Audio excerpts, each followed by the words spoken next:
ज्ञान नाही, विद्या नाही, ती घेण्याची गोडी नाही, बुद्धी असून चालत नाही, त्यास मानव म्हणावेत का? ओळखलत का?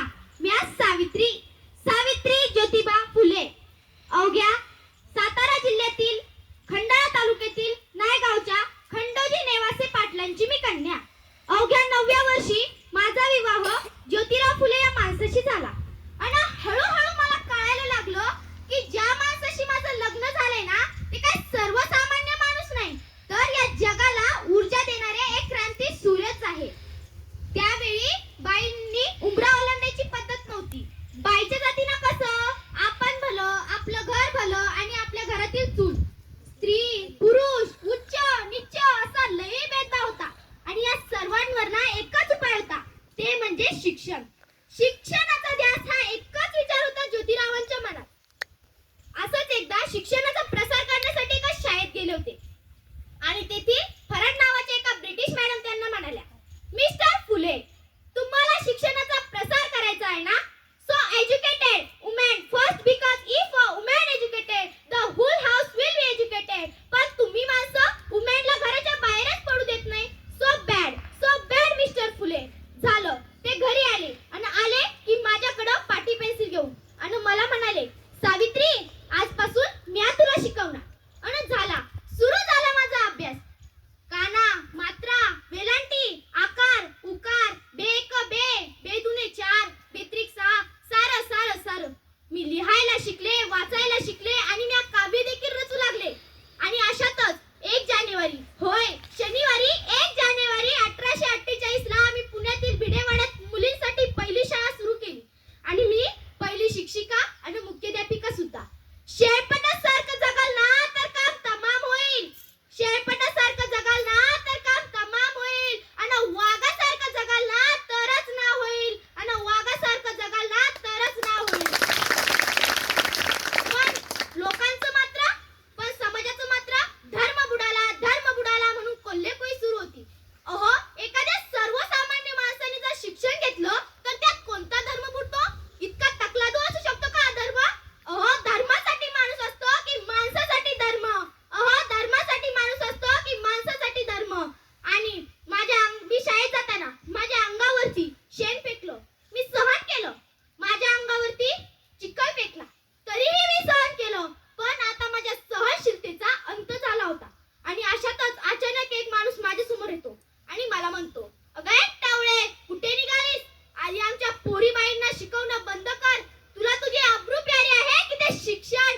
पण त्यालाही माहित नसावं की आम्ही सुद्धा ज्योतिराव पैलवानांच्या पत्नी आहोत. ते अशी घेतली आणि सनकंतच्या कानाखाली लावली आणि सुनावलं, आता आलाय थोबाड फोडलाय, आता आलाय थोबाड फोडलाय. पण उद्या मात्र पुन्हा आलास ना तर तुझ्या रक्ताने धरती रंगवेन, तर तुझ्या या रक्ताने धरती रंगवेन.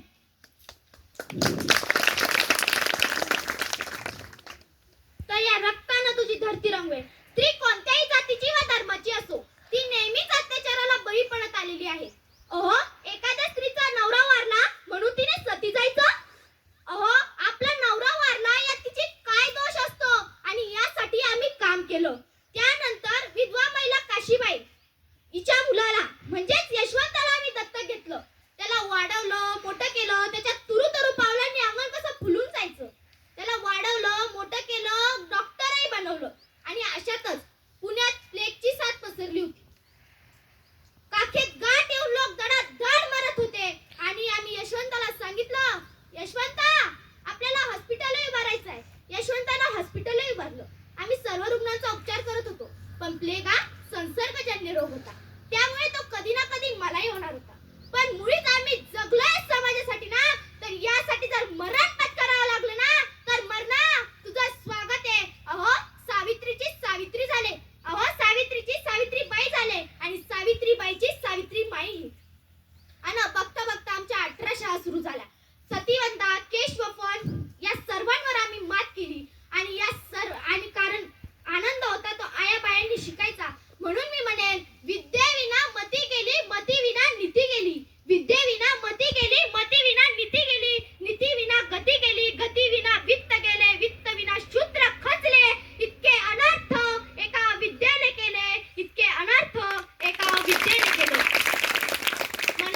सातवीची विद्यार्थिनी. मी आता सातवीची विद्यार्थिनी. सावित्रीबाई फुले, ज्ञान ज्योती क्रांती ज्योती सावित्रीबाई फुले ह्या भारताच्या पहिल्या महिला शिक्षिका होत्या.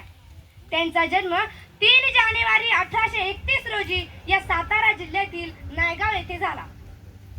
त्यांच्या वडिलांचे नाव खंडोबा नवसे पाटील व आईचे नाव लक्ष्मीबाई असे होते व आईचे नाव लक्ष्मीबाई असे होते. आपल्याला तर मुलगाच हवा आहे, कारण मुलगा म्हणजे पुरुष प्रधान संस्कृती आहे ना. पण आपण असं का नाही करायची, मुलगी नाही शिकवत. मुलगा म्हणजे वंशाचा दिवा, मुलगा म्हणजे कुलदीपक. पण मुलगी तुमच्या वंशाची पंथी नाही होऊ शकत का? मुलगा हा एकाच घराचा दिवा, पण मुलगी ही सासर माहेर या दोन्ही घराची धगधगती ज्योत आहे, धगधगती ज्योत आहे. हे नेहमी लक्षात ठेवा. जर फूल न रहे धरती पर तो फल कहासे आएंगे. जर या धरतीवर मुलीच नाही तर तुम्ही तुमच्या वंशाच्या दिव्याला जन्म कसा देणार? तुम्ही तुमच्या वंशाच्या दिव्याला कसं काय वाढवणार? नाही.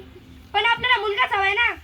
रात्री घरी यायचं, दारू पिऊन आणि आपल्या बायकोला मारायचं नाही. हीच आपली पुरुषप्रधान संस्कृती आहे. नाही, आपली हीच पुरुषप्रधान संस्कृती आहे. पण आपल्याला असं का वाटत नाही? मुलगी जर शिकली तर प्रगती होईल. पण आपल्याला हे असं कधीच वाटणार नाही, कारण मुलगा म्हणजे वंशाचा दिवा आहे ना. आणि मुलगा हा पुरुषप्रधान संस्कृती म्हणून बी ओळखला जातो. अहो, मुलीला एका आईच्या गर्भातच मारून टाकलं जायचं. जन्मा अगोदर तिचं बालपण हिरावून घेतलं जायचं. त्या लहान कळीला जगण्याचा किती खूप हक्क आहे हो. जन्मा अगोदर तिचं बालपण हिरावून घेतलं जायचं. तेव्हा ती कळी, तो लहान जीव आपल्या आईला बोलायचा, आई. पुरुषवतेच्या ओझ्याखाली दडलेल्या स्त्रीचं उघड्या डोळ्यांनी जग बघायचं ग आई मला. आई, उघड्या डोळ्यांनी जग बघायचं ग आई मला. आई, काळाच्या पडद्यावर रडू नको ग आई. आई, काळाच्या पडद्यावर रडू नको ग आई. आता मला जगायचं आहे आई. आई. जर या धरतीवर मुलीच नाही राहिले तर मी तुम्हाला दोनदा सांगते, जर खरंच या धरतीवर मुलीच नाही राहिल्या तर तुम्ही मुलाला जन्म कसा देणार हो? जाता जाता मी एवढे सांगून जाते, जर फूल न रहे धरती पर तो फल कहां से आएंगे. अंश काट कर अपना तुम वंश कैसे बढ़ाओगे. स्त्री शिक्षणासाठी